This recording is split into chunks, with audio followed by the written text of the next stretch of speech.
Ini sekarang video yang ketiga. Untuk yang ketiga ini, misalkan untuk 2 sampel.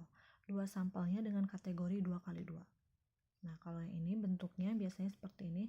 Sampelnya ada A dan B, kemudian frekuensi objektivitasnya ada objektivitas 1 dan objektivitas 2 ya. Ini 2, A, B, C, D.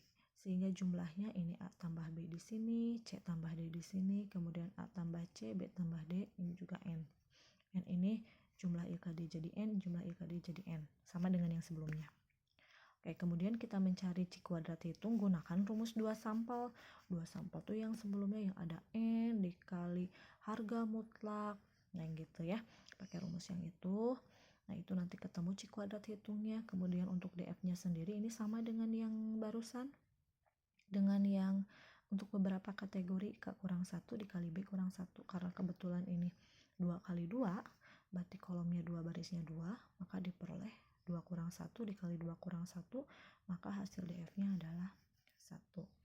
Kemudian langkah selanjutnya menentukan nilai DF, alfa, dan C kuadrat tabel. DF tadi sudah dijelaskan untuk masing-masing contoh sampelnya dan contoh kategorinya, sedangkan alfa biasanya 1% atau 5% atau 10% tergantung pada soal. Kemudian C kuadrat tabel ada di dalam tabel C square. Oke, nah ini nilai-nilai C kuadrat pada tabel C square sudah dibagikan ya tabelnya oleh temannya.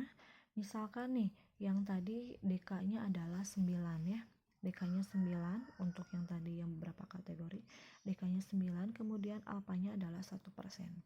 DK 9, alfa 1%, maka hasilnya adalah 21,666 atau 21,7. Misalkan DK-nya 9, alfanya 5%, berarti 16,92 atau 16,919. Begitu cara bacanya ya.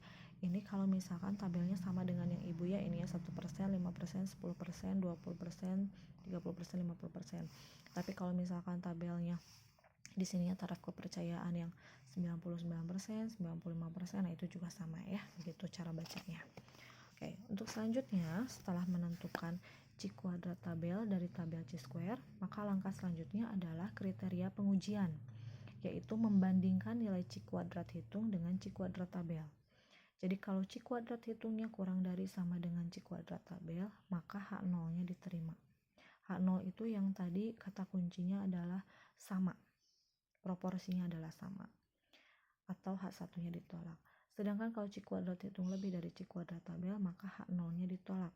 H0 ditolak itu berarti H1 yang diterima, artinya tidak sama. Kesimpulannya, jadi, nah yang ini seperti biasa, kembalikan lagi kepada hipotesis penelitian yang ada di rumusan pertama. Gitu ya, mudah-mudahan cukup jelas. Kalau ada yang mau tanyakan silahkan boleh.